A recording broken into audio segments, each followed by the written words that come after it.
Well, good afternoon, everybody. Welcome to the garage. Another live stream with Andy the Gabby Cabby. Good to see you all. A suggestion was made at the weekend that I come and do this. I sit down and we watch the budget together and have a bit of a chat about it. Currently, in the House, Prime Minister's questions are going on. Rishi Sunak and Keir Starmer are currently blowing smoke up each other's collective derrieres, and we are waiting for the main event. I'm keeping an eye on that in the background, and we'll bring it to you as soon as Rachel stands up and starts talking and saying about how she's going to rinse all of our wallets. Let's just have a quick roll call. I see quite a few of you in here already. Stuart, Penguin Overlord. I tell you, it's a funny conversation there. You're talking about the price of a packet of fags or some rolling backy. As I said to them, I think 14 years it's been since I last had a smoke. And the price of a packet of 20 fags then compared to what it is now, unbelievable, unbelievably expensive. And, you know, you've got vapes and all sorts of things. Penguin Overlord, good to see you. Who we got? Philip Matthews in the house, good to see you. Angela, hello, good to see you. Miss Kathy, Phil, Father Ted McSee, good to see you. Declan, Jimmy Byrne, get ready to be fleeced, people. You are absolutely right. Penguin Overlord, yes, my sentiments exactly. While we're watching the budget, I'll queue up some of your comments and everything so we can go through them together as well. Alex 12, good to see you. Sophie Jones, is that Frog on Google? Yes. No doubt more money for the NHS to create non-jobs and pay big salaries. God, yeah, I know what you mean. Factual Breakdown, hello. I wasn't expecting to see you. It's quite early in the States, isn't it? Rob W., George Murray Muirhead, hello from Scotland. Dave C., Oliver, Lord Jim Dandy, of course. Good to see you, my friend. Paul Kelly, Kieran, Chris, Robert Williams, Poppy Power, Johnny Smart, The Last Christian, and many others. Yes, good to see everyone. James, a couple of new names in the house, which is great. If you haven't done so already, consider subscribing to the channel while we talk about this and other bits and pieces as well. So I'm just going to go in and see what's happening with the budget. Nothing yet. It's still Prime Minister's question time. And we've got somebody standing up talking and asking a question of the Prime Minister. I don't know if anyone wants to see that, because in my experience, whenever they ask a question of any Prime Minister, they never get a direct answer, which is something. Now, what do you think we are going to get hammered with the most? Do you think it's going to be fags? Do you think it's going to be booze? Do you think it's going to be taxes? Do you think the cars are going to get crucified? What do you all think? Let me know in the chat, and we can see what your worries and concerns are. I was supposed to do this in the last budget, you know. Somebody mentioned actually doing it, but there we go. Let's get the thumbs up. Absolutely Factual Breakdown. Thank you very much. Dean Smith, yes. Let's see what shit we've got coming. Absolutely. Rob W., I'm probably going to be triggered by this, so please forgive my ranting.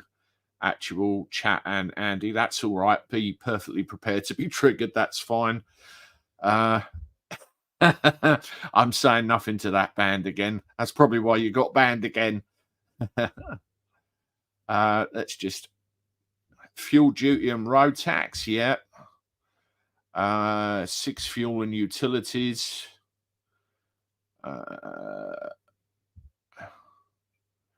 Charm. Absolutely. A lot of brown nosing going on because Rishi's last PMQs. Absolutely. I nearly threw up when I was looking at what they were saying to each other. Just have another quick look at this.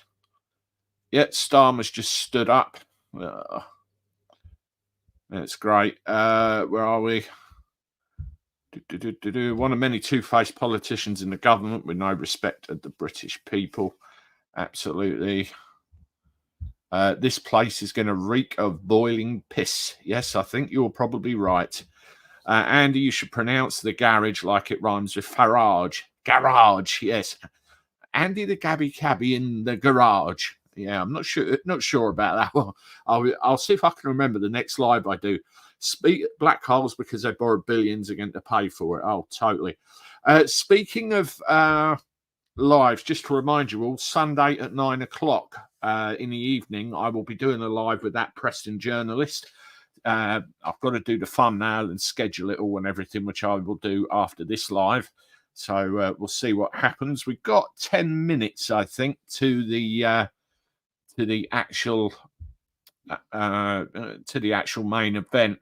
What I'll do for now, well, we just small talk it basically, and I keep an eye on things from here.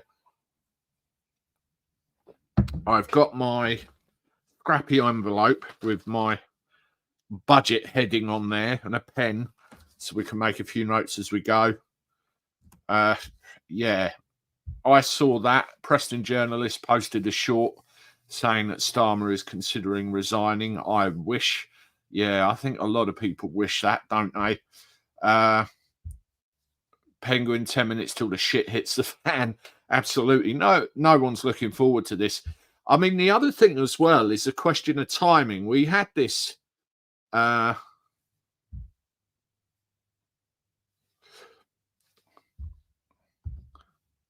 yeah, Julie sent me this earlier. I know the answer to this. What is the one thing missing from the United Kingdom marches? That's something to think about. I didn't really realise when I saw that. Tusi got an interesting next stream. Chris, yes, he's scheduled to go at 12:30. I'm going to be live all the way through the budget so we can watch it together. You can flip between me and Tusi, go and do whatever you like. That's pretty cool. Labour says it's going to be bigger. Oh, yeah. Labour says it's going to be bigger than the 46 budget, most shocking budget ever, they said. I read a report earlier that she's told that she could quell a lot of that black hole by getting so many people back into work. That's not Labour, is it? So something's wrong there. Paul Kelly, are you going to cut this down to short videos? We'll see how it goes, Paul. I can see how it plays out. With StreamYard, it has an ability to carve things up into smaller chunks. So we'll see what happens there. Great question from Tyson. As expected, Starmer the snake shows his true communist colours. Yeah, a lot of the things that he's going to get asked about today are really going to expose him for what he is, really. That's definitely a thing. Andrew Lyons, I have asked Nigel and Richard at Reform about a public vote of no confidence, but never hear back. Ask 5 times. Well, you won't. That's one of those things that's against the establishment, against the way of doing things, isn't it? So you're never going to hear stuff about that. I mean, I think that Reform might have a little bit of damage limitation to do, perhaps, considering what's been going on over the last few days. I'm not going to hijack this live stream with talking about that, but it's definitely a problem right now. Angela Harris, I'm watching the fast, just seeing their faces on pointless questions, just wasting time. Grr. Factual breakdown. Who can start a no confidence vote? Well, I've mentioned this in things before, and there's this whole thing about I do not consent. Now, apparently, it is in law. It's there. We can use it, and it's from hundreds of years ago, and it's still relevant today. But whenever you put that in front of people, they say, "Oh no, that doesn't work." And that's the only way we can just go. We're done. The system, as Philip Matthews keeps pointing out to me, is totally screwed, and we end up in this cycle of debt. Now, I'm very much a believer in that this is too large. Party politics is no good. And, you know, we need to be in another place. It's, yeah, it's a mess. Darren, no wonder I can't get a cab. You're on here supporting all our views. Excuse this time. Absolutely. I'm back in my cab tomorrow. I'm off to London, of all places. Not for a rally or anything. I'm taking a group of people to Uxbridge to go and have a look at the place. They don't care a jot about anybody's confidence in them. No, they don't. When they're in, they are in. That's, you know, the big game. I'm just checking again. We've still got questions. And Angela Rayner's currently shaking her head. So she's probably been had a go at. What the fuck is with Starmer and that tiny poppy on his suit? Where's the standard poppy? Yeah, I know. You've got Broken Britain Magna Carta 6.1 an issue. That's where, you know, we need to start looking back that far to start unpicking all this, don't we? We've been utterly and totally shafted over the years. Got a few to flick through. Feels like I'm turning into an activist. Isn't everybody? Broken Britain, isn't everybody? You know, we all come together in these places and we keep talking and keep wondering about things.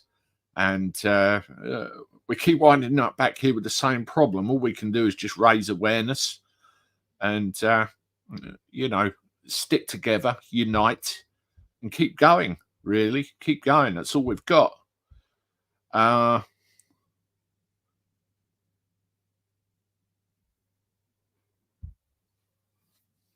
Keir put in extra taxes to pay for... Yeah. I mean, that's the thing I was talking about, you know, the timing of that announcement a couple of days ago. It's a big stink, isn't it? The timing of that so close to a budget. You know that one's going to overwhelm the other, but, you know, we can't let that happen. Miss Cathy, we're not going to like this today. Absolutely, we're not going to like this today. You know, I think businesses are going to suffer. I think our pocket's going to suffer. There we go. Julie, the answer to the question I asked is drums. Yeah, you saw some footage of all of the stuff, all of the Unite the Kingdom rallies. And the one thing that is missing is drums. I never thought to look at that. I never thought to look at it. We're about 3 minutes away now from the budget, I think. I'm just keeping an eye to see if Rachel Reeves stands up. We've still got Starmer. And she's beginning to talk and starting to look a bit animated. God help us. Until Tony Blair gets his way, puts restrictions on.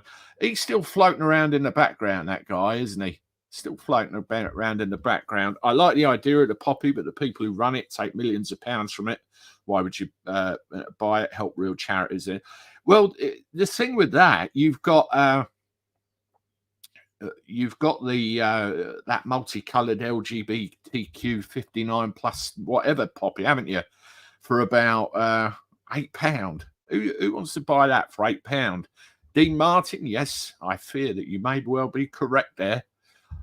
You may well be correct. So we're a couple of minutes in.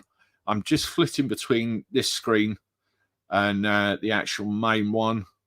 Starmer's sat down now. Somebody's still talking. I don't think we're that far off. Wish I had another place on a cloud having a fucking heart listen. Yeah, it'd be more peaceful, wouldn't it?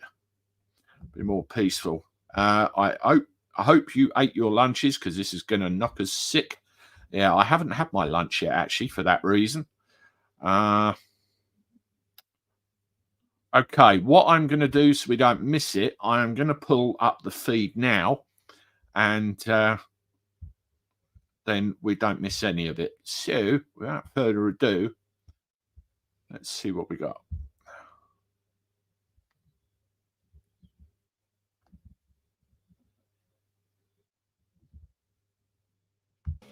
They welcome the fact that this government is going to continue with the legislation proposed by the previous government. But can the Prime Minister assure them that they and other campaigners will work with ministers and officials, not only in bringing forward that legislation, but to ensure that awareness is raised of Can this everyone hear abhorrent that all right? practice Give me a and its one in the chat if potentially that's coming fatal through all right. consequences. Prime Minister. Can I thank the Right Honourable Member for raising that tragic case? And I join him in paying tribute to Greg's parents. Their tireless work to raise awareness of spiking, to Wonderful. support victims and call for changes in the law is inspiring given what they've been through. This government will act. We will make spiking a specific criminal offence to better protect victims and support the police in tackling these crimes. Thank you. Alex Baker. Thank you, Mr. Speaker.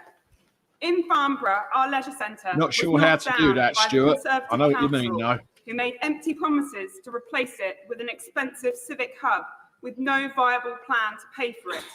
Will the Prime Minister help secure the funding that Rushmore Council needs to rebuild our leisure centre so that Labour can start delivering change after years of Tory failure? Prime Minister.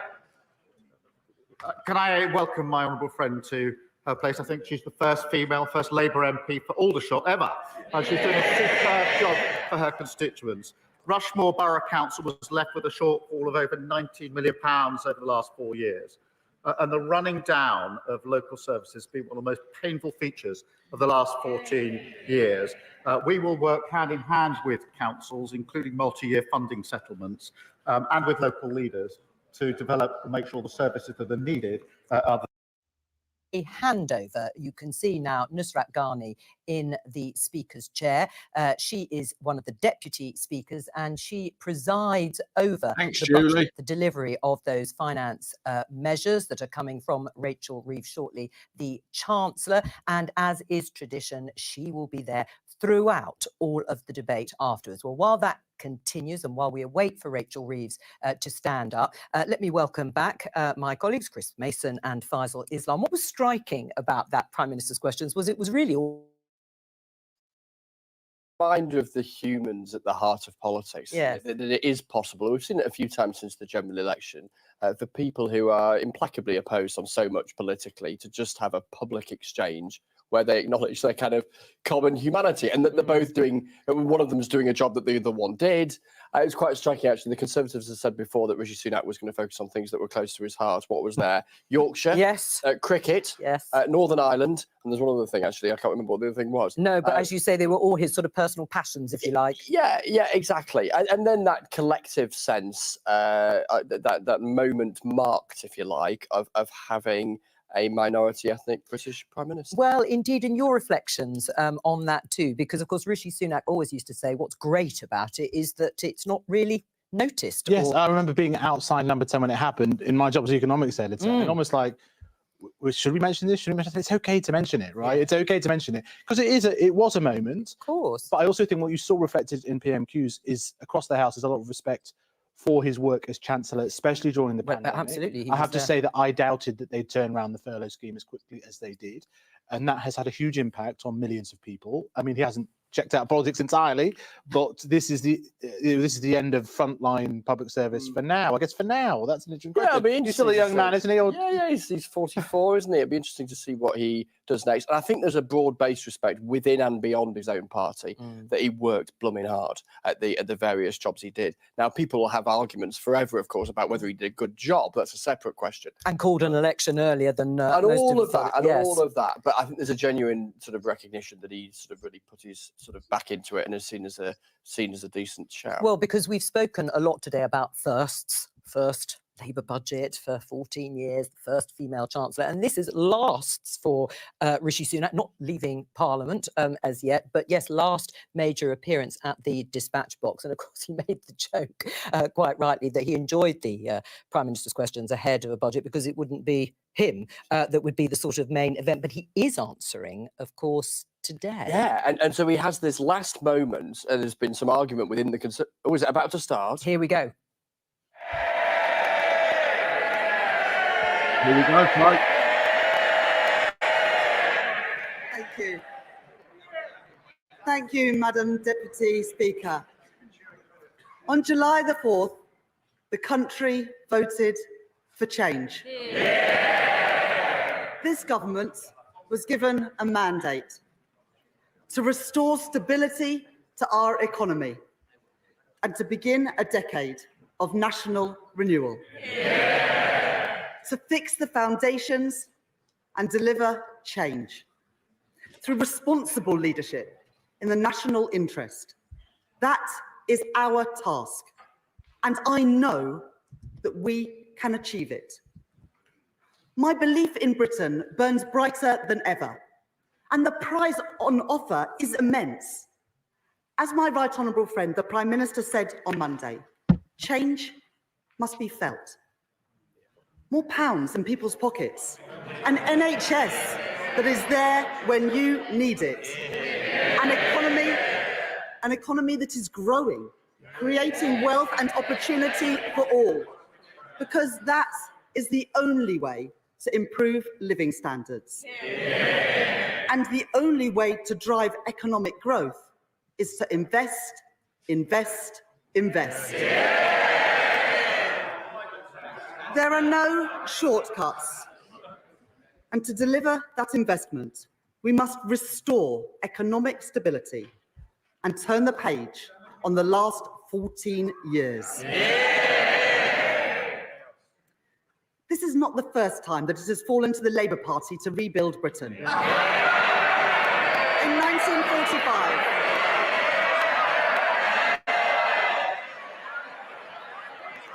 In 1945, it was the Labour Party that rebuilt our country from the rubble of the Second World War. In 1964, it was the Labour Party that rebuilt Britain with the white heat of technology. And in 1997, it was the Labour Party that rebuilt our schools and hospitals. Today, it falls to this Labour Party, to this Labour government, to rebuild Britain once again. And while this is the first budget in more than 14 years to be delivered by a Labour Chancellor, it is the first budget in our country's history to be delivered by a woman. I am deeply proud to be Britain's first ever female Chancellor of the Exchequer.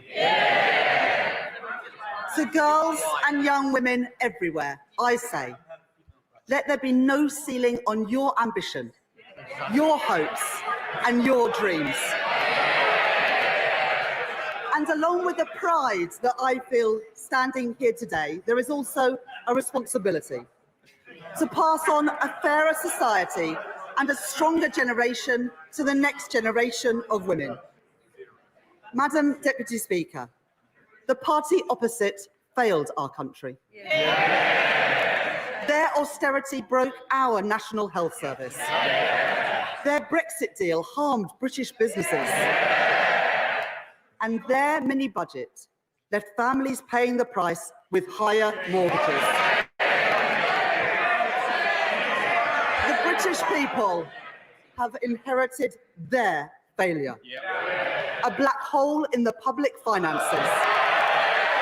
Public services on their knees.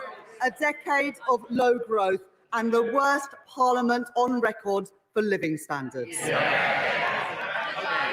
Let me begin with the public finances. In July, I exposed a £22 billion black hole at the heart of the previous government's plans.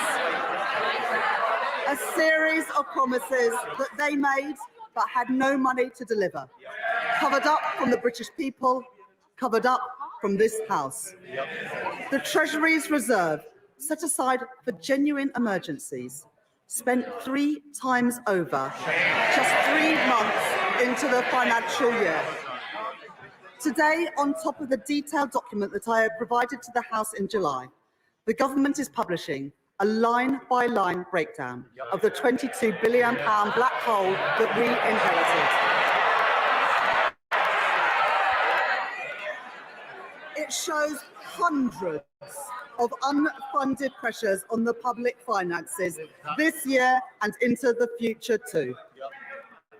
The Office for Budget Responsibility have published their own review, of the circumstances around the spring budget forecast. They say that the previous government, and I quote, did not provide the OBR with all the information to them.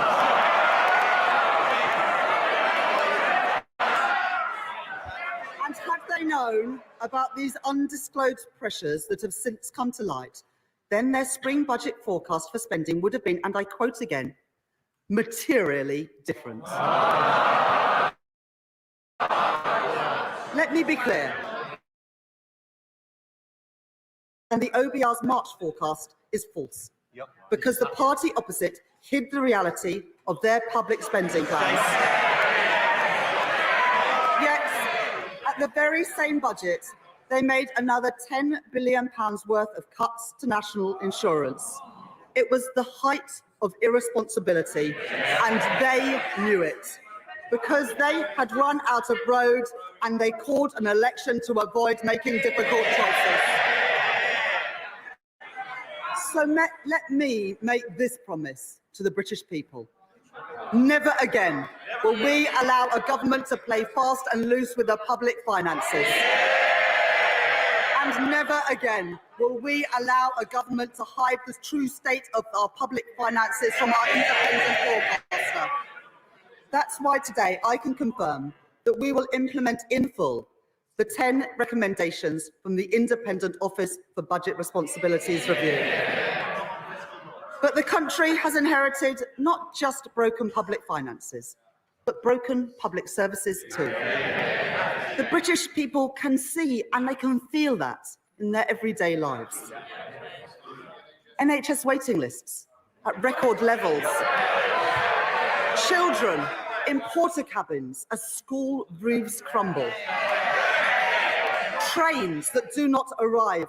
Rivers filled with polluted waste. Prisons overflowing.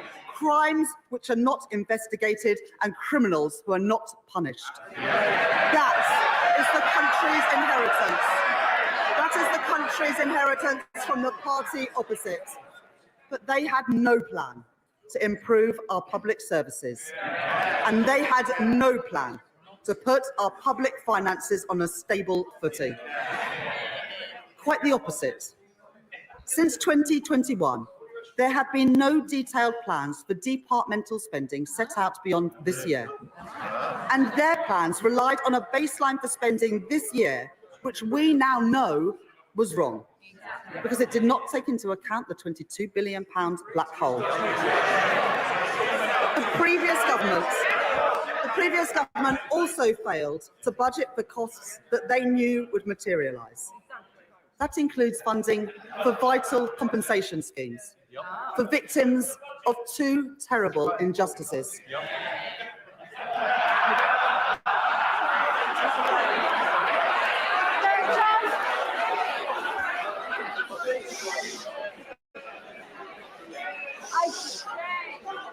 I just mentioned respecting colleagues.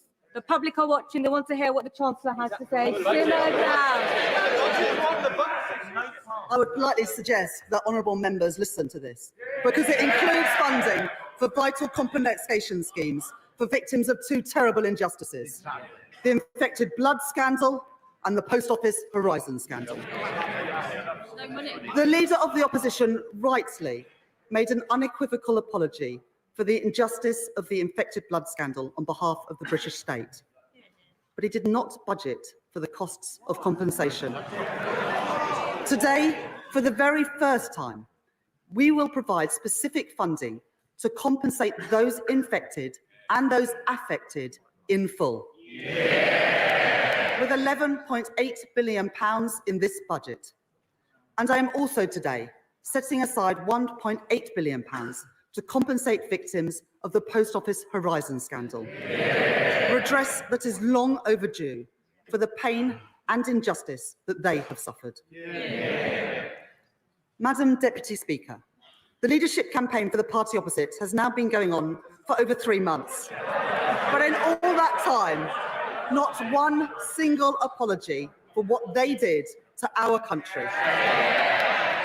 Because the Conservative Party has not changed. But this is a changed Labour Party, and we will restore stability to our country once again. The scale and seriousness of the situation that we have inherited cannot be underestimated. Together, the hole in our public finances this year, which recurs every year, the compensation schemes that they did not fund, and their failure to assess the scale of the challenges facing our public services means that this budget raises taxes by £40 billion.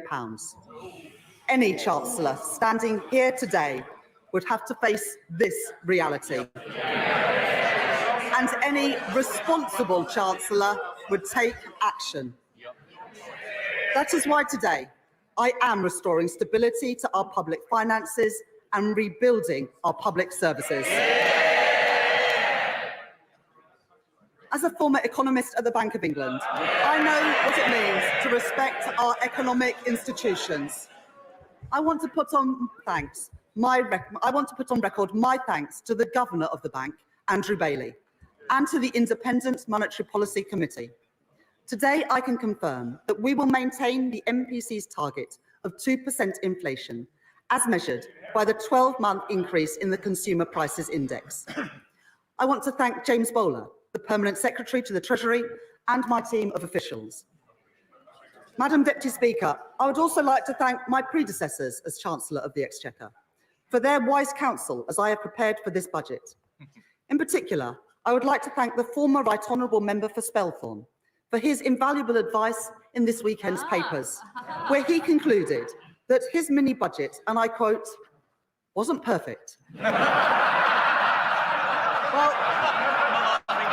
for once, Madam Deputy Speaker, I think him and I are in absolute agreement. Finally, I want to thank Richard Hughes and his team at the Office for Budget Responsibility for their work in preparing today's economic and fiscal outlook.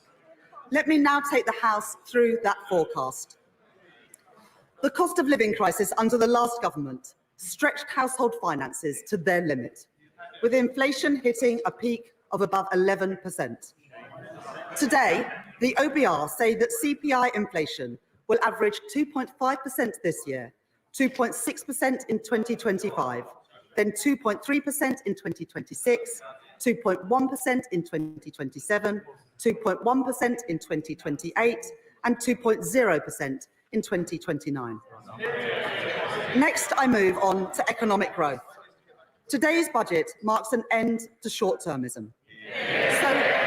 So I am pleased that for the first time, the OBR have published not only 5-year growth forecasts, but a detailed assessment of the growth impacts of our policies over the next decade too. And the new Charter for Budget Responsibility, which I am publishing today, confirms that this will become a permanent feature of our framework.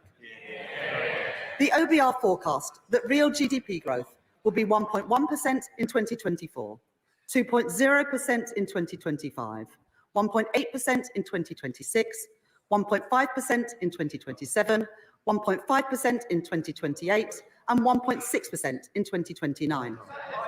And the OBR are clear. This budget will permanently increase the supply capacity of the economy, boosting long-term growth. Every budget, it may sound shocking to them, but this government is boosting long-term economic growth. Every budget that I deliver will be focused on our mission to grow the economy. And underpinning that mission are the 7 key pillars of our growth strategy, developed and delivered alongside business, all driven forward by our excellent Financial Secretary to the Treasury. First, and most important, is to restore economic stability. That is my focus today. Second, increasing investment and building new infrastructure is vital for productivity. So we are catalysing £70 billion of investment through our National Wealth Fund.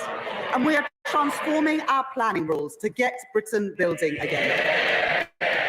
Third, to ensure that all parts of the UK can realise their potential, we are working with the devolved governments and partnering with our mayors to develop local growth plans. Fourth, to improve employment prospects and skills, we are creating Skills England, delivering our plans to make work pay and tackling economic inactivity. Fifth, we are launching our long-term modern industrial strategy and expanding opportunities for our small and medium-sized businesses to grow. Sixth, to drive innovation, we are protecting record funding for research and development to harness the full potential of the UK's science base. And finally, to maximise the growth benefits of our clean energy mission, we have confirmed key investments such as carbon capture and storage to create jobs in our industrial heartlands. Our approach is already having an impact. Just 2 weeks ago, we delivered an international investment summit, which saw businesses commit £63.5 billion of investment into our country, creating nearly 40,000 jobs across the United Kingdom. But we cannot undo 14 years of damage in one go. Economic growth will be our mission for the duration of this Parliament. Madam Deputy Speaker, in our manifesto, we set out the fiscal rules that would guide this government. I am confirming those today. Our stability rule and our investment rule. The stability rule means that we will bring the current budget into balance so that we do not borrow to fund day-to-day spending. We will meet this rule in 2029-30 until that becomes the third year of the forecast. From then on, we will balance the current budget in the third year of every budget held annually each autumn. That will provide a tougher constraint on day-to-day spending so that difficult decisions cannot be constantly delayed or deferred. The OBR say that the current budget will be in deficit by £26.2 billion in 2025-26 and £5.2 billion in 2026-27, before moving into surplus of £10.9 billion in 2027-28, £9.3 billion in 2028-29, and £9.9 billion in 2029-30, meeting our stability rule 2 years early. Monthly public sector finance data show that government borrowing in the first 6 months of this year was already running significantly higher than the OBR's March forecast. And so the OBR confirmed today that borrowing in this financial year is now £127 billion, reflecting the inheritance left by the party opposite. The increase in the net cash requirements in 2024-25 is lower than the increase in borrowing, at £22.3 billion higher than the spring forecast. Because of the action that we are taking, borrowing falls from 4.5% of GDP this year to 2.1% of GDP by the end of the forecast. Public sector net borrowing will be £105.6 billion in 2025-26, £88.5 billion in 2026-27, £72.2 billion in 2027-28, £71.9 billion in 2028-29, and £70.6 billion in 2029-2030. Madam Deputy Speaker, before I come to tax, it is vital that we are driving efficiency and reducing wasteful spending. In July, to begin delivering and dealing with our inheritance, I made £5.5 billion of savings this year.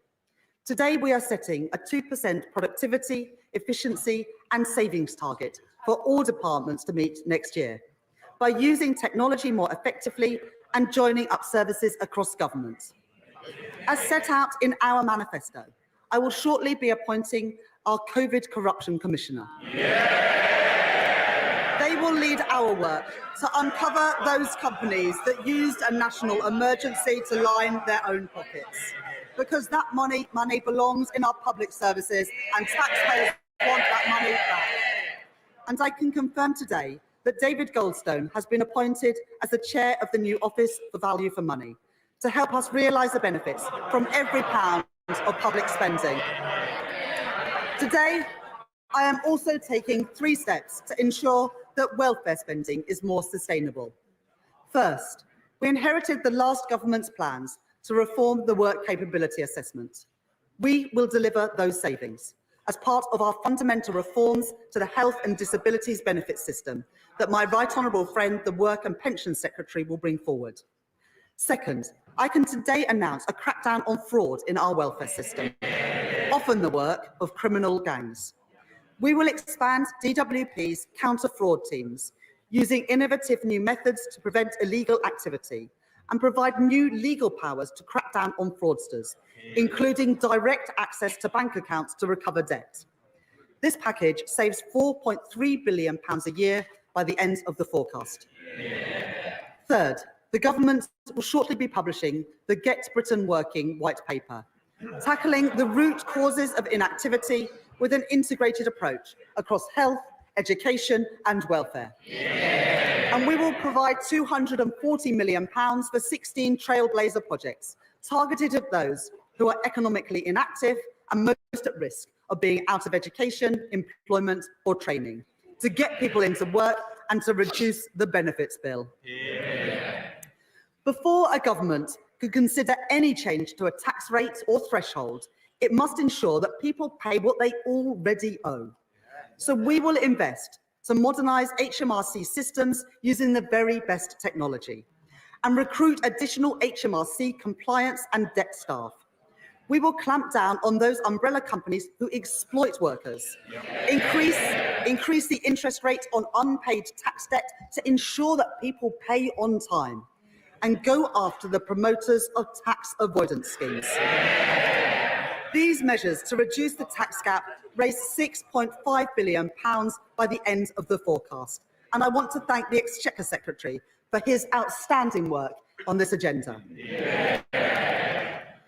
Madam Deputy Speaker, I know that for working people up and down our country, family finances are stretched and paychecks don't go as far as they once did. So today I am taking steps to support people with the cost of living.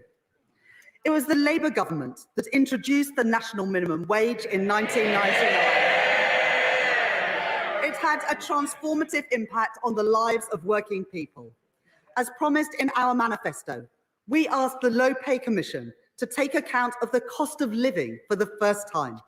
I can confirm that we will accept the Low Pay Commission recommendation to increase the national living wage by 6.7% to £12.21 an hour, worth up to £1,400 a year for a full-time worker. And for the first time, we will move towards a single adult rate phased in over time by initially increasing the national minimum wage for 18 to 20-year-olds by 16.3% as recommended by the Low Pay Commission, taking it to £10 an hour. A Labour policy to protect working people being delivered by a Labour government once again. Second, I have heard representations from colleagues across this House about the carers allowance and the impact of the current policy on carers looking to increase the hours that they work, including from the honourable members for Shipley, the honourable member for Scarborough and Whitby, and the right honourable member for Kingston and Surbiton too. Carers allowance currently provides up to £81.90 per week to help those with additional caring responsibilities. Today, I can confirm that we are increasing the weekly earnings limit to the equivalent of 16 hours at the national living wage per week, the largest increase in carers allowance since it was introduced in 1976. This means that a carer can now earn over £10,000 a year while receiving carers allowance, allowing them to increase their hours where they want to and keep more of their money. I am also concerned about the cliff edge in the current system and the issue of overpayments. My right honourable friend, the Work and Pensions Secretary, has announced an independent review to look at the issue of overpayments, and we will work across this House to develop the right solutions. Third, we will provide £1 billion from next year to extend the Household Support Fund and discretionary housing payments to help those facing financial hardship with the cost of essentials. Fourth, having heard representations from the Joseph Rowntree Foundation, Trussell and others to reduce the level of debt repayments that can be taken from a household's universal credit payment each month by reducing it from 25% to 15% of their standard allowance.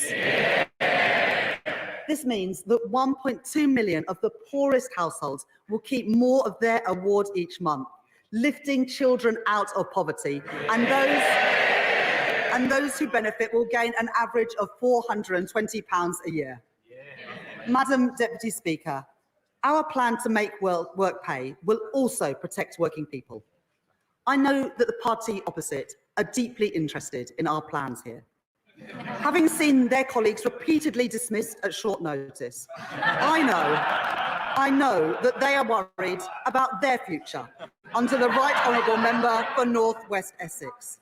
So they should rest easy, knowing that our plan will protect working people from unfair dismissal. It will safeguard them from bullying in the workplace, and it will improve their access to paternity and maternity leave. I hope that the new Shadow Cabinet will soon be grateful for these increased protections at work. It is right that we protect those who have worked all their lives. In our manifesto, we promised to transfer the Investment Reserve Fund in the Mine Workers Pension Scheme to members. And I have listened closely to my honourable friends for Easington, Doncaster Central, Blaenau Gwent and Ayr, Carrick and Cumnock on this issue. Today, we are keeping our promise so that working people who powered our country receive the fair pension that they are owed. Our manifesto committed to the triple lock, meaning spending on the state pension is forecast to rise by over £31 billion by 2029-30 to ensure that our pensioners are protected in their retirement.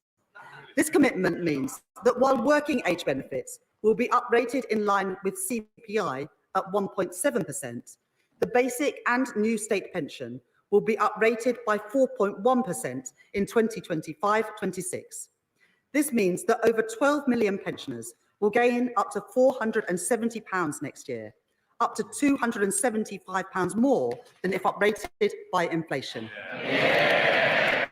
The pension credit standard minimum guarantee will also rise by 4.1%, from around £11,400 per year to around £11,850 a year for a single pensioner.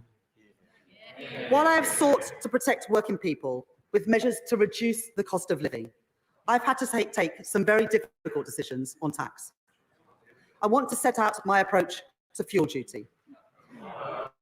Baked into the numbers that I inherited from the previous government is an assumption that fuel duty will rise by RPI next year, and that the temporary 5p cut will be reversed.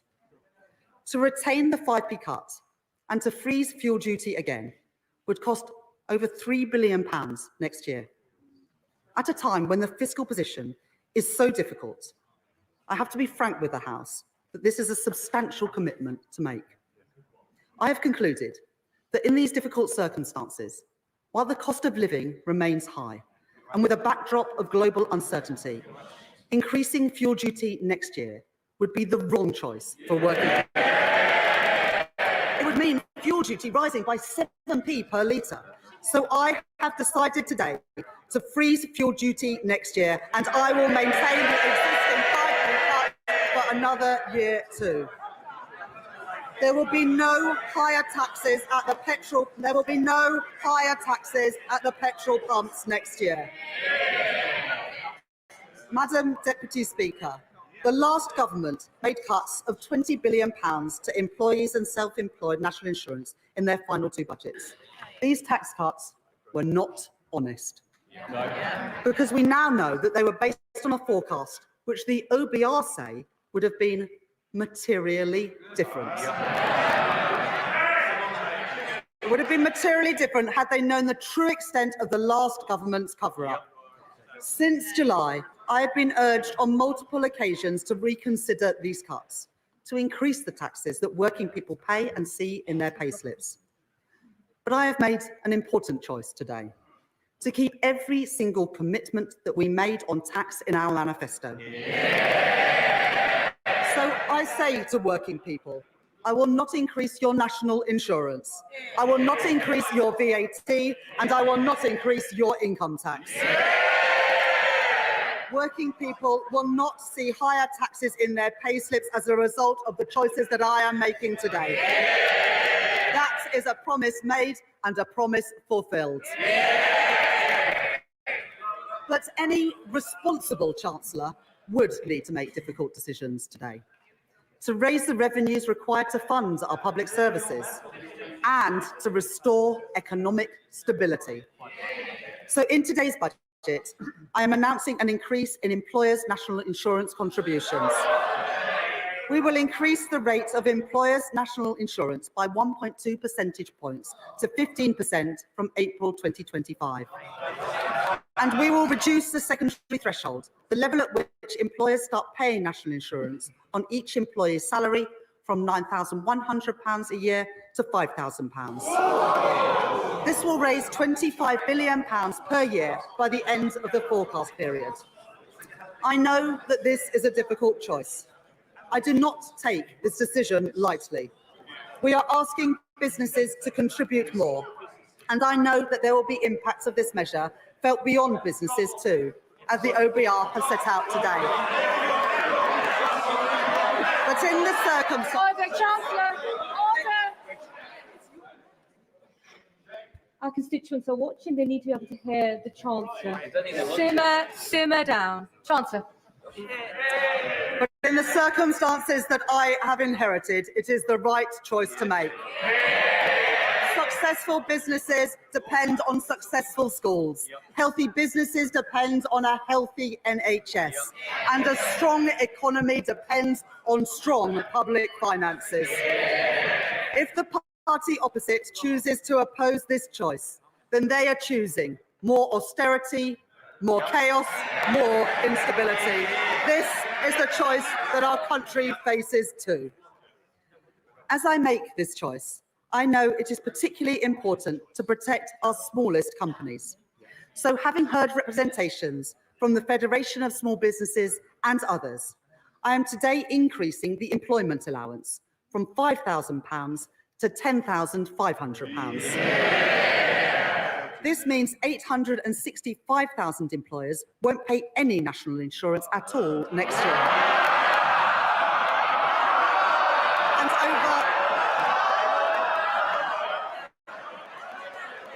And over 1 million will pay the same or less than they did previously. This will allow a small business to employ the equivalent of 4 full-time workers on the national living wage without paying any national insurance on their wages. Madam Deputy Speaker, let me now come to capital gains tax. We need to drive growth, promote entrepreneurship and support wealth creation, while raising the revenue required to fund our public services and restore our public finances. Today, we will increase the lower rate of capital gains tax from 10 to 18% and the higher rate from 20 to 24%, while maintaining the rates of capital gains tax on residential property at 18 and 24% too. This means the UK will still have the lowest capital gains tax rate of any European G7 economy. Alongside these changes to the headline rates of capital gains tax, we are maintaining the lifetime limit for business asset disposal relief at £1 million to encourage entrepreneurs to invest in their businesses. Business asset disposal relief will remain at 10% this year, before rising to 14% in April 2025 and to 18% from 2026-27, maintaining a significant gap compared to the higher rate of capital gains tax. Together, the OBR say that these measures will raise £2.5 billion by the end of the forecast. In a sign of this government's commitment to supporting growth and entrepreneurship, we have already extended the Enterprise Investment Scheme and the Venture Capital Trust schemes to 2035. And we will continue to work with leading entrepreneurs and venture capital firms to ensure that our policies support a positive environment for entrepreneurship in the UK. Next, inheritance tax. Only 6% of estates will pay inheritance tax this year. I understand the strongly held desire to pass down savings to children and grandchildren. So I am taking a balanced approach in my package today. First, the previous government froze inheritance tax thresholds until 2028. I will extend that freeze for a further 2 years until 2030. That means the first £325,000 of any estate can be inherited tax-free, rising to £500,000 if the estate includes a residence passed to direct descendants, and £1 million when a tax-free allowance is passed to a surviving spouse or civil partner. Second, we will close the loophole created by the previous government, made even bigger when the lifetime allowance was abolished, by bringing inherited pensions into inheritance tax from April 2027. Finally, we will reform agricultural property relief and business property relief. From April 2026, the first £1 million of combined business and agricultural assets will continue to attract no inheritance tax at all. But for assets over £1 million, inheritance tax will apply with a 50% relief at an effective rate of 20%. This will ensure that we continue to protect small family farms and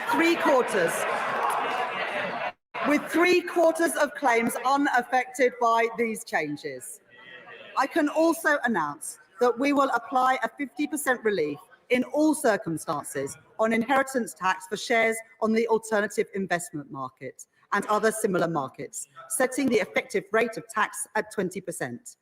Taken together, these measures raise over £2 billion by the final year of the forecast.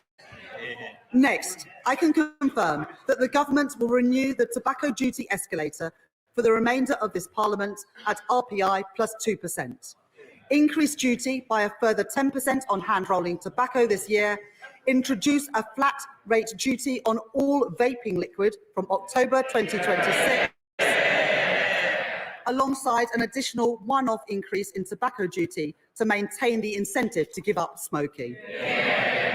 And we will increase the soft drinks industry levy to account for inflation since it was introduced, as well as increasing the duty in line with CPI each year going forward. These measures will raise nearly £1 billion per year by the end of the forecast period. Madam Deputy Speaker, we want to support the take-up of electric vehicles, so I will maintain the incentives for electric vehicles in company car tax from 2028 and increase the differential between fully electric and other vehicles in the first-year rates of vehicle excise duty from April 2025. These measures will raise around £400 million by the end of the forecast period. Madam Deputy Speaker, let me update the House on our plans for air passenger duty. And I can see the right honourable gentleman's ears have pricked up. Air passenger duty has not kept up with inflation in recent years, so we are introducing an adjustment, meaning an increase of no more than £2 for an economy-class short-haul flight. But I am taking a different approach when it comes to private jets.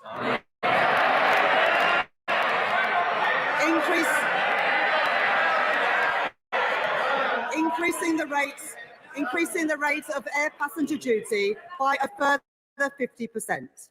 That is equivalent to £450 per passenger for a private jet to, say, California?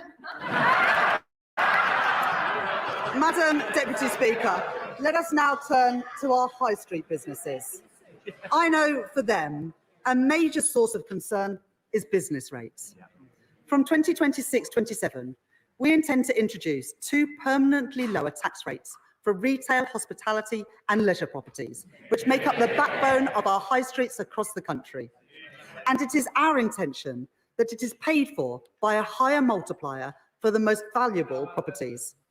But the previous government created a cliff edge next year as temporary reliefs end. So I will today provide 40% relief on business rates for the retail, hospitality and leisure industry in 2025-26, up to a cap of £110,000 per business. Alongside this, the small business tax multiplier will be frozen next year. Next, I can confirm that alcohol duty rates on non-draft products will increase in line with RPI from February next year. But nearly 2/3 of alcoholic drinks sold in pubs are served on draft. So today, instead of uprating these products in line with inflation, I am cutting draft duty by 1.7%.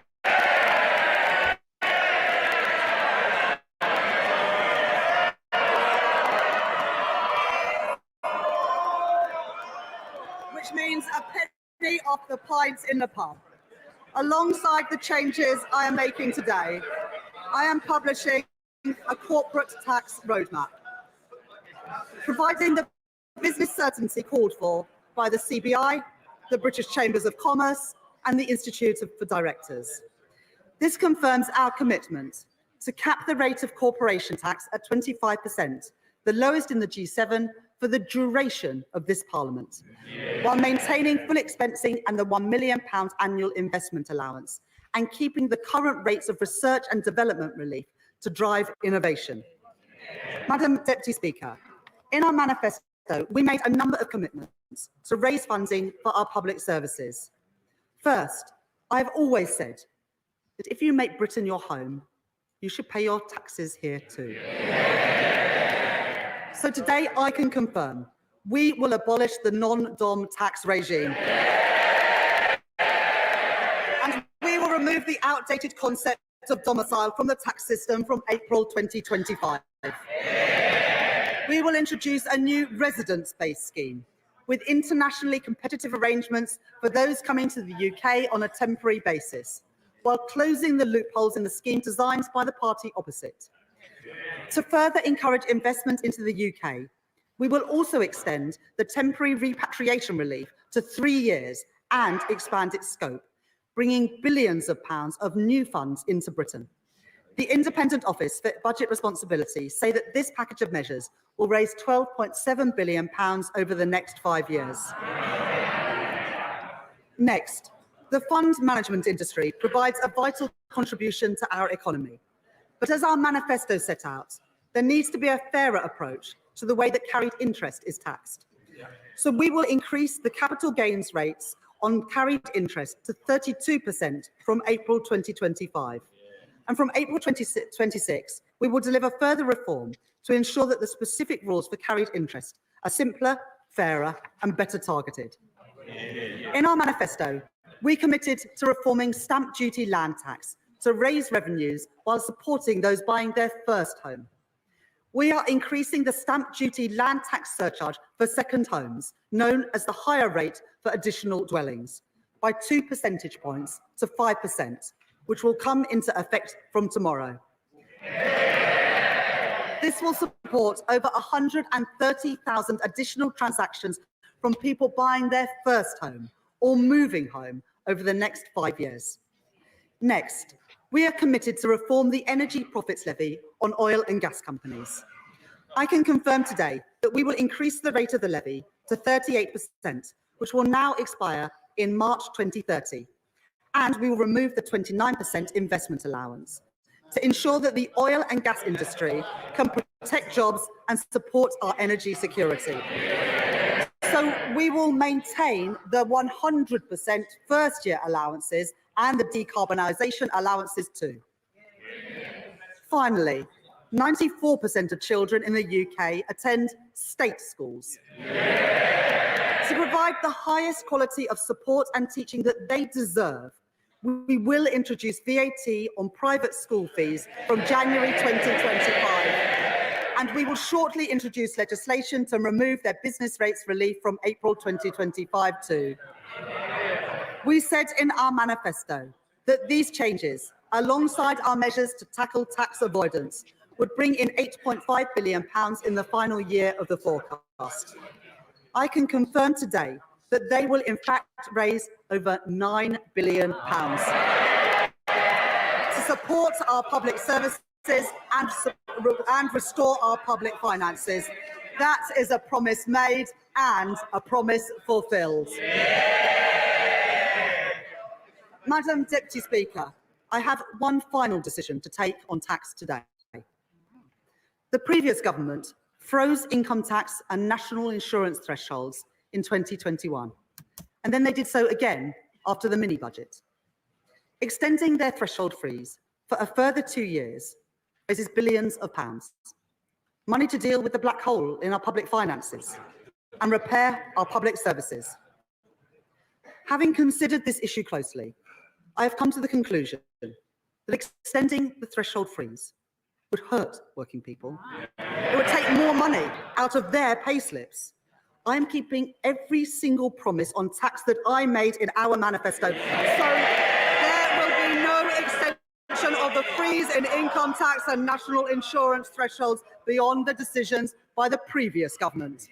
From 2028-29, personal tax thresholds will be uprated in line with inflation once again. When it comes to choices on tax, this government chooses to protect working people every single time. Madam Deputy Speaker, these are the choices I have made to restore economic stability and to protect working people. The next choice I make is to begin to repair our public services. In recent months, we have conducted the first phase of the spending review to set departmental budgets for 2024-25 and 2025-26.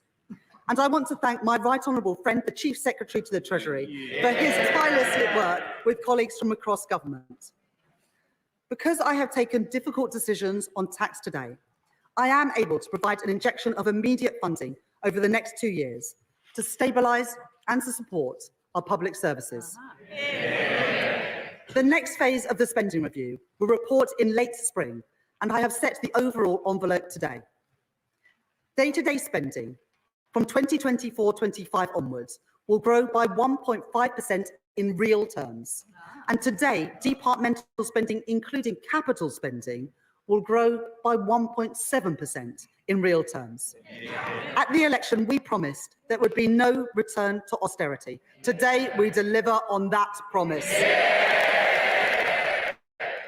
But given the scale of the challenge that we are facing in our public services, that means there will still be difficult choices in the next phase of the spending review. Just as we cannot tax and spend our way to prosperity, nor can we simply spend our way to better public services. So we will deliver a new approach to public service reform, using technology to improve public services and taking a zero-based approach so that taxpayers' money is spent as effectively as possible, and so we focus on delivering our key priorities. In the first phase of the spending review, I have prioritised day-to-day funding to deliver on our manifesto commitments. I want every child to have the very best start in life and the best possible start to the school day too. And I know my right honourable friend, the Education Secretary, shares my ambition. So I am today tripling investment in breakfast clubs to fund them in thousands of schools. I am increasing the core schools budget by £2.3 billion next year to support our pledge to hire thousands more teachers into key subjects. So that our young people can develop the skills that they need for the future, I am providing an additional £300 million for further education. And finally, this government is committed to reforming special educational needs provision to improve outcomes for our most vulnerable children and to ensure that the system is financially sustainable. To support that work, I am today providing a £1 billion uplift in funding, a 6% real terms increase from this year. There is no more important job for government than to keep our country safe, and we are conducting a strategic defence review to be published next year. And as set out in our manifesto, we will set a path to spending 2.5% of GDP on defence at a future fiscal event. Today, I am announcing a total increase to the Ministry of Defence's budget of £2.9 billion next year, ensuring that the UK comfortably exceeds our NATO commitments and providing guaranteed military support to Ukraine of £3 billion per year for as long as it takes. Last week, alongside my right honourable friend, the Defence Secretary, I announced in addition to this, further support to Ukraine on top of our NATO commitment through our £2.26 billion contribution to the G7's Extraordinary Revenue Acceleration Agreement, repaid using profits from immobilised Russian sovereign assets. And as we approach Remembrance Sunday, it is vital that we take time to remember those who have served our country so bravely. So I am today announcing funding to commemorate the 80th anniversary of VE and VJ Day next year, to honour those who served at home and abroad. We must also remember those who experienced the atrocities of the Nazi regime firsthand. I would like to pay tribute to Lily Ebert, the Holocaust survivor and educator who passed away aged 100 earlier this month. I am today committing a further £2 million to Holocaust education next year, so that charities like the Holocaust Educational Trust can continue their work to ensure that these vital testimonies are not lost and are preserved for the future. Madam Deputy Speaker, to repair our public services, we also need to work alongside our mayors and local leaders. We will deliver a significant real terms funding increase for local governments next year, including £1.3 billion of additional grant funding to deliver essential services, with at least £600 million in grant funding for social care and £230 million to tackle homelessness and rough sleeping.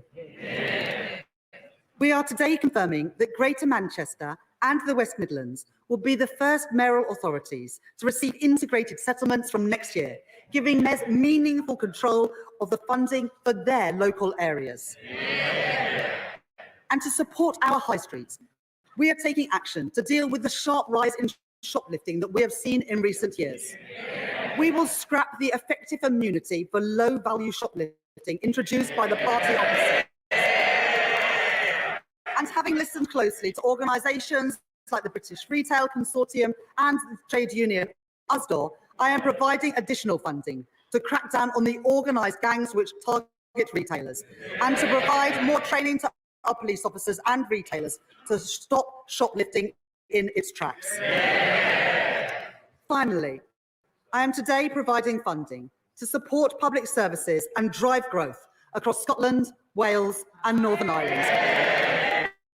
Having discussed the matter with the First Minister of Wales, Eluned Morgan, and my honourable friends for Llanelli and Pontypridd, I am today providing £25 million to the Welsh Government next year for the maintenance of coal tips to ensure that we keep our communities safe. And to support growth, including in our rural areas, we will proceed with city and growth deals in Northern Ireland, in Causeway Coast and Glens, and the Mid-South West. And we will drive growth in Scotland, a key priority for Scottish Labour and our leader, Anna Sarwar, including with a city and growth deal in Argyll and Bute. This budget provides the devolved governments with the largest real terms funding settlements since devolution,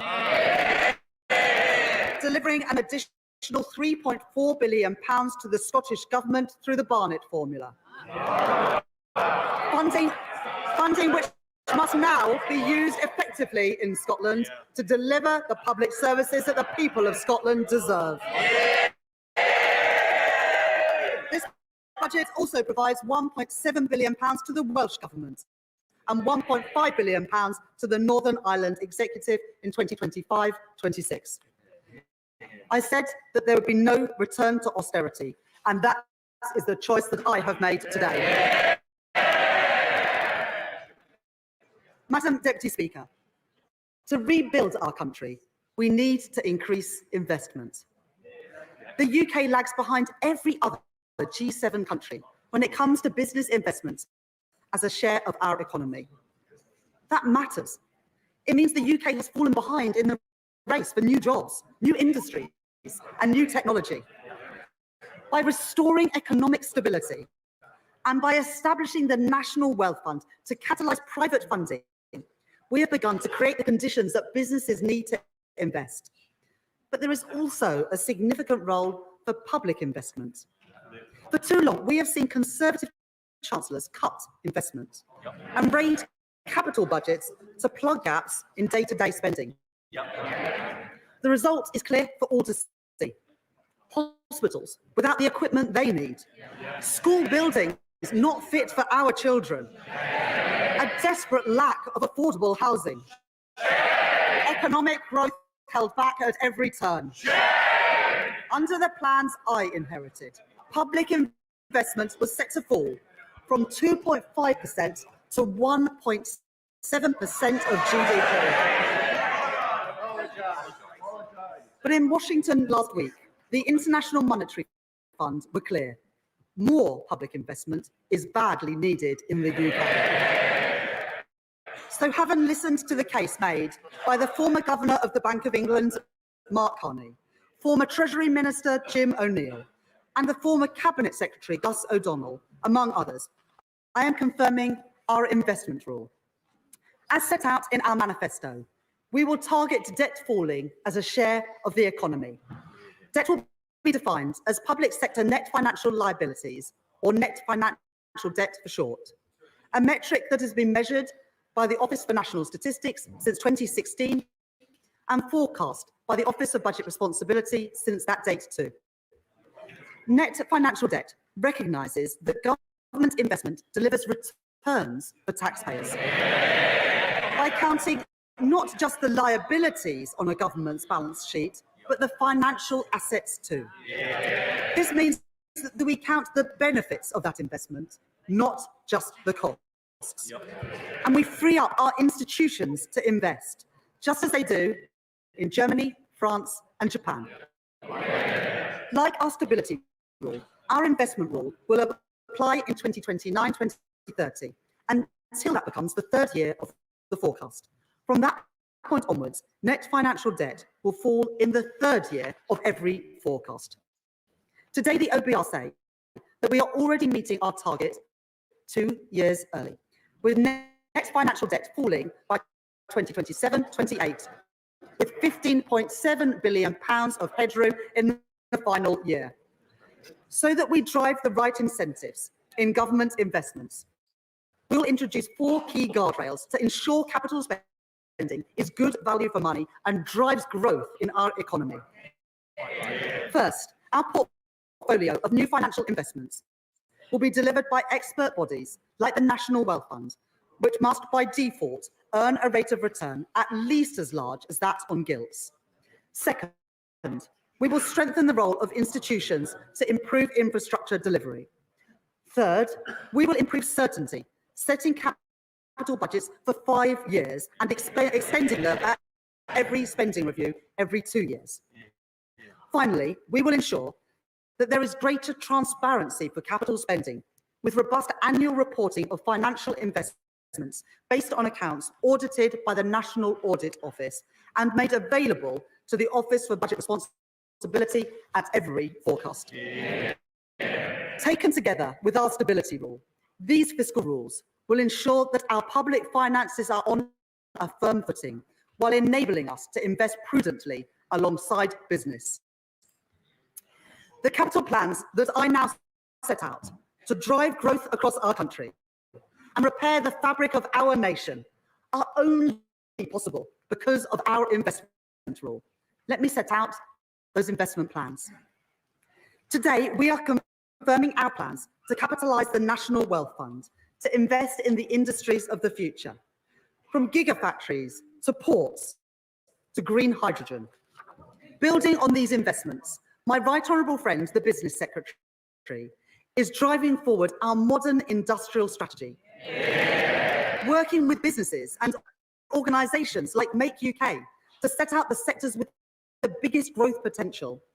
Today, we are confirming multi-year funding commitments for these areas of our economy, including nearly £1 billion for the aerospace sector to fund vital research and development, building on our industry in the East Midlands, the South West and in Scotland. Over £2 billion for the automotive sector to support our electric vehicle industry and develop our manufacturing base, building on our strengths in the North East and the West Midlands. And up to £520 million for a new Life Sciences Innovative Manufacturing Fund. For our world-leading creative industries, we will legislate to provide additional tax relief for visual effect costs in TV and film. And we are providing £25 million for the North East Combined Authority, which they plan to use to remediate the Crownwork studio site in Sunderland, creating 8,000 new jobs. To unlock these growth industries of the future, we will protect government investment in research and development with more than £20 billion worth of funding. This includes at least £6.1 billion to protect core research funding for areas like engineering, biotechnology and medical science. Through Research England, other research councils and the national academies. We will extend the Innovation Accelerators programme in Glasgow, in Manchester and in the West Midlands. And with over £500 million of funding next year, my right honourable friend, the Science, Technology and Innovation Secretary, will continue to drive progress in improving reliable, fast broadband and mobile coverage across our country, including in rural areas. We committed in our manifesto to build 1.5 million homes over the course of this Parliament. And my right honourable friend, the Deputy Prime Minister, is driving that work forward across government. Today, I am providing over £5 billion of government investment to deliver our plans on housing next year. We will increase the Affordable Homes programme to £3.1 billion, delivering thousands of new homes. We will provide £3 billion worth of support in guarantees to boost the supply of homes and support our small house builders. And we will provide investment to renovate sites across our country, including at Liverpool Central Docks, where we will deliver 2,000 new homes, and funding to help Cambridge realise its full growth potential. Alongside this investment, we will put the right policies in place to increase the supply of affordable housing. Having heard representations from local authorities, social housing providers, and from Shelter, I can today confirm that the government will reduce right-to-buy discounts and local authorities will be able to retain the full receipts from any sales of social housing so that we can reinvest them back into the housing stock and into new supply. By doing this, we will give more people a safe, secure and affordable place to live. We will provide stability to social housing providers with a social housing rent settlement of CPI plus 1% for the next 5 years. And we will deliver on our manifesto commitment to hire hundreds of new planning officers to get Britain building again. We will also make progress on our commitment to accelerate the remediation of homes following the findings of the Grenfell inquiry, with £1 billion of investment to remove dangerous cladding next year. The last government made a number of promises on transport, but it failed to fund them. Working with my right honourable friend, the Transport Secretary, I am changing that. We are today securing the delivery of the Transpennine upgrade to connect York, Leeds, Huddersfield and Manchester. Delivering fully electric local and regional services between Manchester and Staley Bridge by the end of this year. With a further electrification of services between Church Fenton and York by 2026 to help grow our economy across the north of England with faster and more reliable services. We will deliver East-West Rail to drive growth between Oxford, Milton Keynes and Cambridge, with the first services running between Oxford, Bletchley and Milton Keynes next year, and trains between Oxford and Bedford running from 2030. We are delivering railway schemes which improve journeys for people across our country, including upgrades at Bradford Forster Square Station, improving capacity at Manchester Victoria and electrifying the Wigan to Bolton line. My right honourable friend, the Transport Secretary, has also set out a plan for how to get a grip of HS2. Today, we are securing delivery of the project between Old Oak Common and Birmingham, and we are committing the funding required to begin tunnelling work to London Euston Station. This This will catalyse private investment into the local area, delivering jobs and growth. I am also funding significant improvements to our roads network. For too long, potholes have been an all too visible reminder of our failure to invest as a nation. Today, that changes. With £500 million increase in road maintenance budgets next year, more than delivering on our manifesto commitment to fix an additional 1 million potholes each year.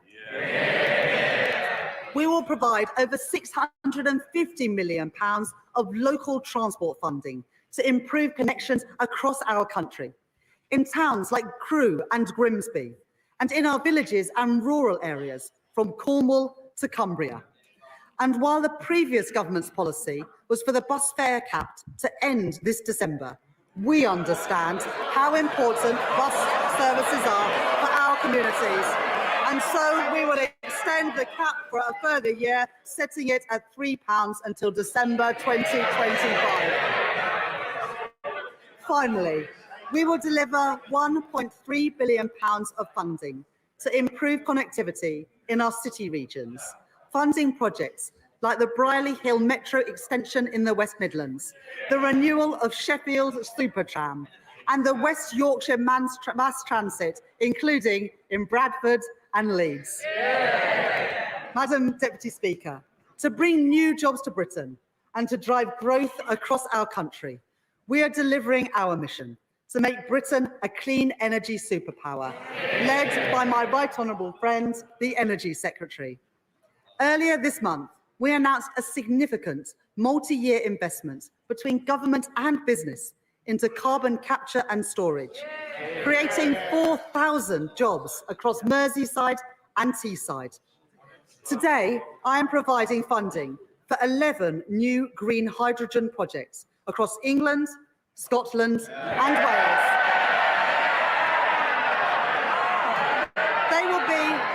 They will be amongst the first commercial scale projects anywhere in the world, including in Bridgend, East Renfrewshire and Barrow-in-Furness. We are kick-starting the Warm Homes Plan by confirming an initial £3.4 billion over the next 3 years to transform 350,000 homes, including 250,000 low-income and social homes. And we will establish GB Energy, providing funding next year to set up GB Energy at its new home in Aberdeen. Overall, we will invest an additional £100 billion over the next 5 years in capital spending, only possible because of our investment rule. The OBR say today that this investment will drive growth across our country in the next 5 years, and in the longer term, increase GDP by up to 1.4%. It will crowd in private investment, meaning more jobs and more opportunities in every corner of the UK. That is the choice that I have made, to invest in our country and to grow our economy. Today, I am setting out 2 final areas in which investment is so badly needed to repair the fabric of our nation. Madam Deputy Speaker, my right honourable friend, the member for Lewisham West and East Dulwich and I joined the Labour Party because of the condition of our schools in the 1980s and the 1990s under Conservative governments. When we were at secondary school, my sixth form was a couple of prefab huts in the playground. My school, like so many others, was rebuilt by the last Labour government. But today, after 14 years of Tory government, progress has gone backwards.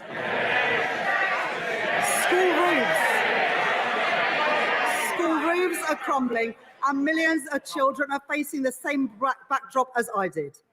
I will be the Chancellor that changes that. So today, I am providing £6.7 billion of capital investment to the Department for Education next year, a 19% real terms increase on this year. That includes £1.4 billion to rebuild over 500 schools in the greatest need, including St Helens Primary School in Hartlepool and Mercia Academy in Derby, and so many more across our country. And we will provide £2.1 billion more to improve school maintenance, £300 million more than this year, ensuring that all our children can learn somewhere safe, including dealing with RAC-affected schools in the constituencies of my right honourable friends for Watford, Stourbridge, Hyndburn and beyond. Alongside investment in new teachers and funding through thousands of new breakfast clubs, this government is giving our children and young people the opportunities that they deserve. Madam Deputy Speaker, I come to our most cherished public service of all, our NHS. My right honourable friend, the Health Secretary, is beginning to repair the damage of the last 14 years. In our first week in office, he commissioned an independent report into the state of our health service by Lord Darcy. Its conclusions were damning. While our NHS staff do a remarkable job, and we thank them for it, it is clear that in so many areas, they're moving in the wrong direction. 100,000 infants waited over 6 hours in A&E last year. 350,000 people are waiting a year for mental health support. Cancer deaths here higher than in other countries. It is simply unforgivable. In the spring, we will publish a 10-year plan for the NHS to deliver a shift from hospital to community, from analogue to digital, and from sickness to prevention. Today, we are announcing a down payment on that plan to enable the NHS to deliver 2% productivity growth next year. These reforms are vital, but we should be honest. The state of the NHS that we have inherited after, and I quote Lord Darcy, the most austere decade since the NHS was founded, means that reform must come alongside investments. So today, because of the difficult decisions that I have taken on tax, welfare and spending, I can announce that I am providing a £22.6 billion increase in the day-to-day health budget and a £3.1 billion increase in the capital budget over this year and next. This is the largest real terms growth in day-to-day NHS spending outside of COVID since 2010. Let me set out what this funding is delivering. Many NHS buildings have been left in a state of disrepair.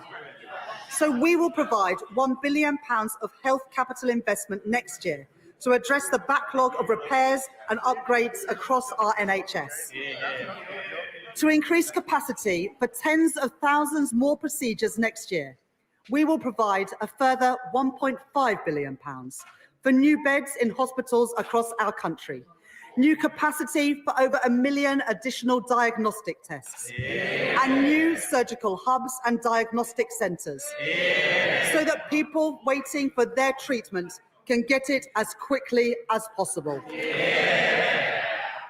My right honourable friend, the Health Secretary, will be setting out further details of his review into the new hospital programme in the coming weeks and publishing in the new year. But I can tell the House today that work will continue at pace to deliver those 7 hospitals affected by the RAC crisis, including West Suffolk Hospital in Bury St Edmunds and Leighton Hospital in Crewe. And finally, because of this record injection of funding, because of the thousands of additional beds that we have secured, and because of the reforms that we are delivering in our NHS, we can now begin to bring waiting lists down more quickly and move towards our target for waiting times to be no longer than 18 weeks. by delivering on our manifesto commitment for 40,000 extra hospital appointments a week. That is the difference that this Labour government is making. Madam Deputy Speaker, the choices I have made today are the right choices for our country. To restore stability to our public finances, to protect working people, to fix our NHS, and to rebuild Britain. That doesn't mean these choices are easy, but they are responsible. If the party opposite disagrees with the choices that I have made, then they must answer. What choices would they make? Would they again choose the path of irresponsibility, the path taken by Liz Truss, and ignore the problems in our public finances altogether? If that is their choice, they should say so. But let me be clear. If they disagree with my choices on tax, then they would not be able to protect working people.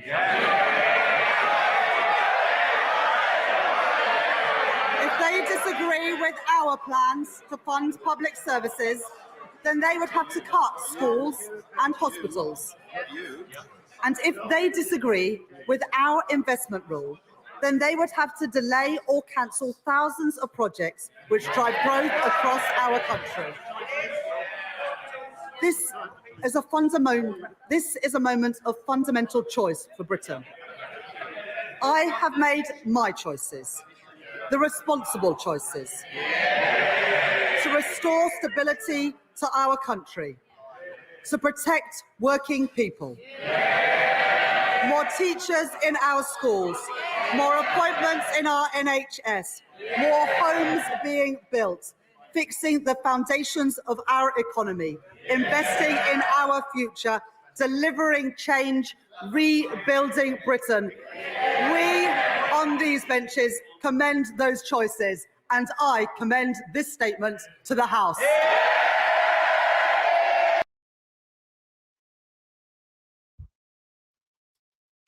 You know, in the past, when the budgets come on, I usually don't sit through it. I just watch the highlights later, and all I do is just use the little calculator online to see how much money they've taken off me this time. Oh my fucking God, where do you start with that one?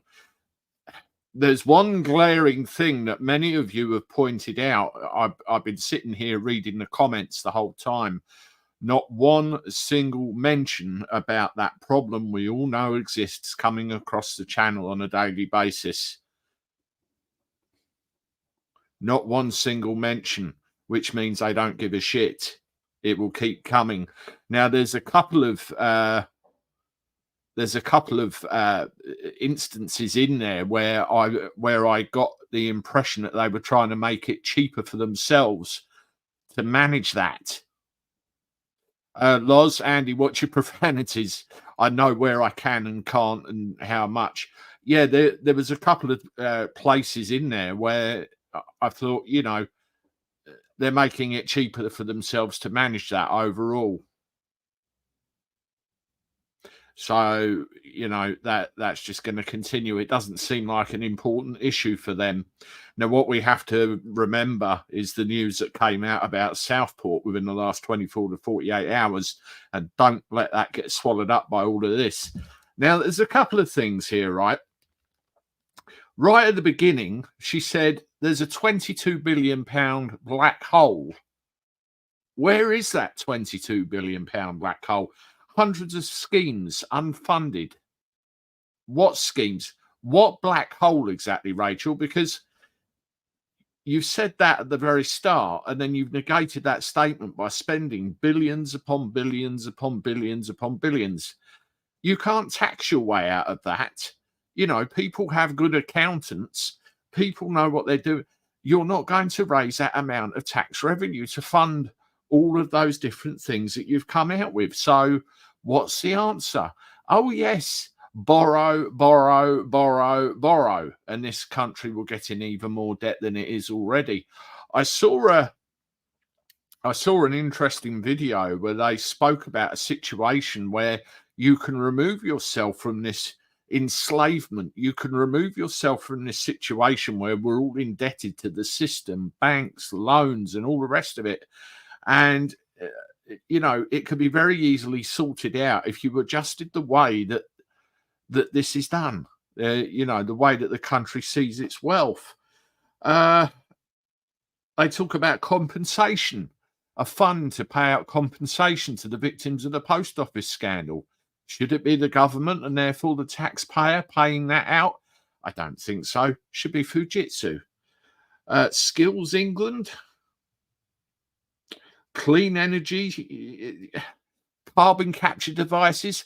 Plant some trees, for Christ's sake. Plant some trees. Preston journalist, looking forward to Sunday.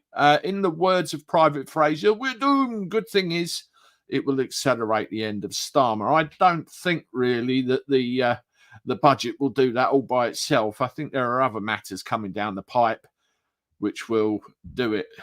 Rishi has his private jet booked. He's got to pay more for the seat, hasn't he? There's another thing here. GB Energy to be based in Aberdeen. What exact benefit will GB Energy give us? Another thing about borrowing £1.27 billion to do with clean energy. Plant some fucking trees.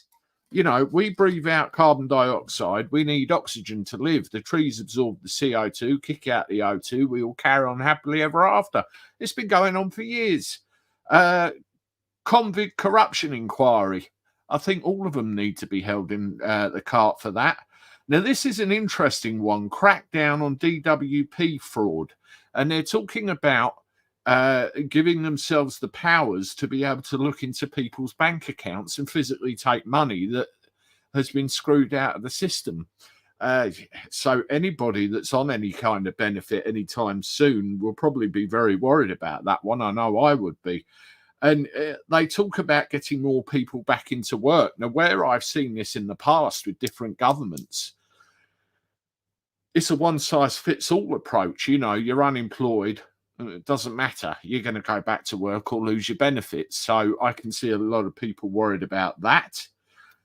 Minimum wage up to £12.21 an hour. I think that's the living wage, actually. And then £10 for the young. All that's going to do is push loads of people into the income tax bracket, and they'll lose further from the other bits that have gone up. And it's going to increase the cost of employing those people as well. Can you see layoffs coming? I can. We talk about this, right? VAT, national insurance, and income tax, they're not going to rise. Well, okay, but employers' national insurance contributions are going to go up. So the cost of employing somebody will go up. So again, people are going to lose their jobs. You watch the welfare bill go up. Facts. Fuel duty frozen. While that's a good thing, I'm not entirely surprised because that is so toxic. Raising that, there'd be riots. I guarantee you there would be riots. So it's got to be frozen. If I'm right, from 2026, there will be a tax on vapes and the cost of rolling tobacco. The tax has increased by 10%. I think I heard her say. The tax on booze will go up with RPI, and the duty on draft beer at the pubs will come down by 1.7%. So you will pay 1 pence less a pint. Oh, big deal. Big deal. Nothing about winter fuel payments. Nothing about compensation for our old. It really is disgusting.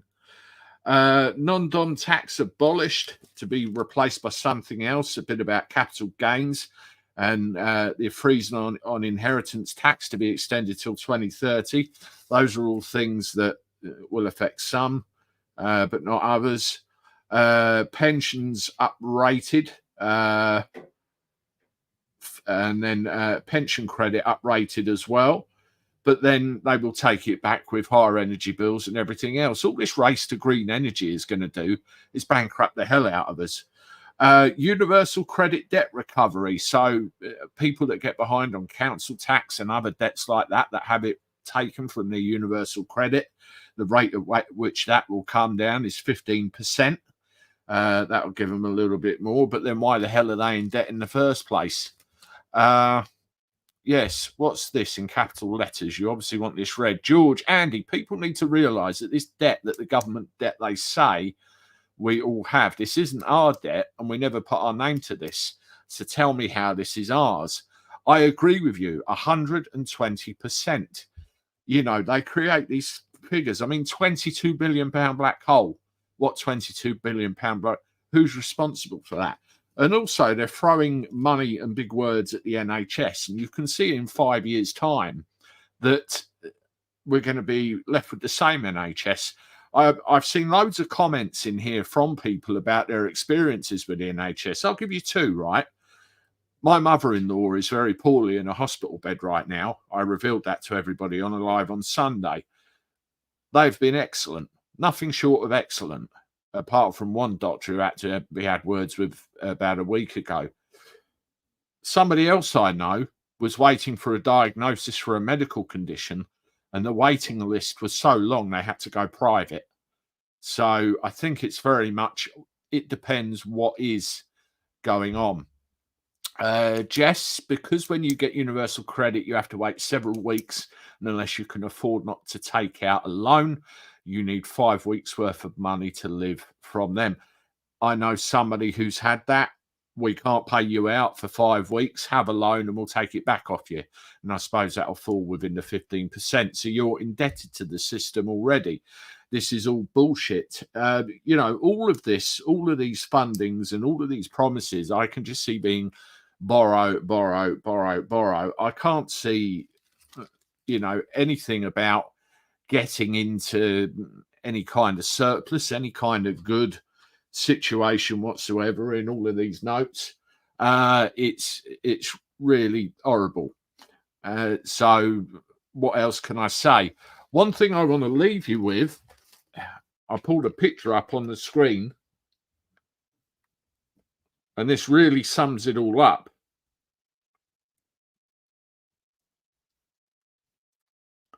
You've all seen this before. Dear Chief Secretary, there's no money left. They're making 10-year plans. They're making long-term plans, thinking they're going to be there. And all they will do is bankrupt the country. And then all the next lot will do is get us even more in the shit than we were already, justifying getting us out of it because of the previous government. This is the system that we're in, folks, and only we can get out of it. There's been a lot of stuff going on about reform and the right having a right old ding-dong with each other the last few days. We must stick together with this. We must find a way out of this, or forevermore we're going to be governed. We're going to be put under the thumbscrews by this and successive governments. Thank you very much, everybody. Never give up. Never give up. I know it sounds hopeless, but never do. Thank you very much, everybody, for joining me. I did this live as a suggestion that somebody made, you know, do a budget live. Let's talk about it and let's go through it together. I hope it was okay. Let me know in the comments. Yes, my ears are dinging. I can't believe how long that woman spoke for on only one sip of water. It was crazy. There'll be more videos coming out the rest of the week. Tune in on Sunday at 9 p.m. There will be the live with that Preston journalist. Well, Preston journalist these days. I appreciate everybody coming along. Good to see you. Have a good day. Please, if you just tune in for the first time, hit the subscribe button. Apart from that, hit the like button. Thank you very much. Share me everywhere. I look forward to talking to you soon. Toodaloo.